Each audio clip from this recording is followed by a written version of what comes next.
One of the most contentious issues in New World paleoanthropology is identifying when people first arrived in North America.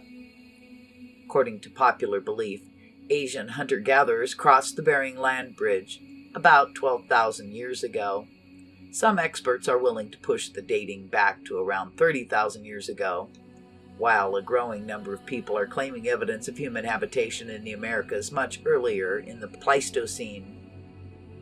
Many finds, like the sacrum bone of Texica, dated around 14,000 to 7,000 BCE, easily fall into the expected framework.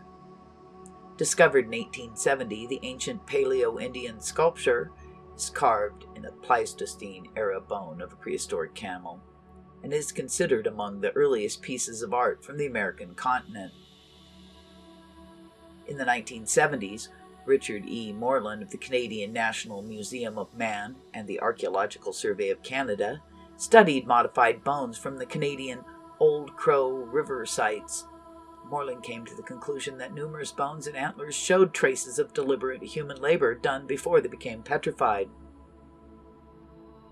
Stone items have been discovered in the Old Crow River area and neighboring uplands, but not in direct relationship with the bones, according to Moreland.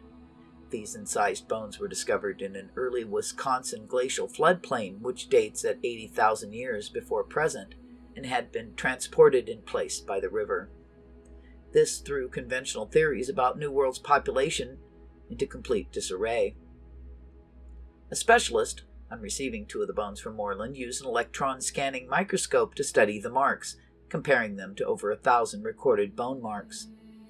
The marks on one of the bones were inconclusive, however the second bone seemed to have a distinct tool mark on it.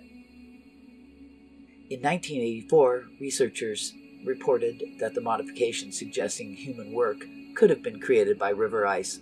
Moreland then backtracked on his claims that all the bones he'd collected had been tampered with by humans. He admitted that river ice or other natural factors could have marked 30 of the 34. Despite this, though, he continued to feel that the other 4 specimens showed clear traces of human effort. He said, "The cuts and scrapes are indistinguishable from those made by stone tools during butchering and defleshing of an animal carcass."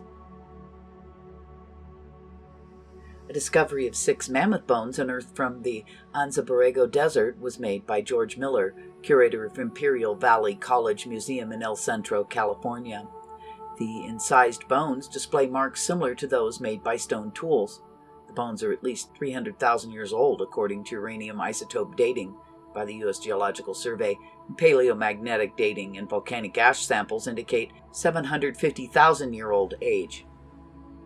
Nothing regarding the discovery would ever be published in scientific publication because those who review articles would almost certainly reject it. One debunker said that Miller's claim is as reasonable as the Loch Ness Monster or a living mammoth in Siberia. To which Miller countered, "These people don't want to see man here because their careers would go down the drain." Researchers have questioned the professionalism with which the bones were unearthed, pointing out that no stone tools were discovered alongside the relics. Naysayers have never studied the fossils or even visited the place of discovery, despite being requested to do so. One incision appears to continue from one of the fossil bones to another bone that would have been near to it when the mammoth skeleton was intact. This seems like a butchering mark to me. Accidental marks caused by movement of the bones in the dirt after the skeleton had broken apart would most likely not continue in this manner from one bone to the next.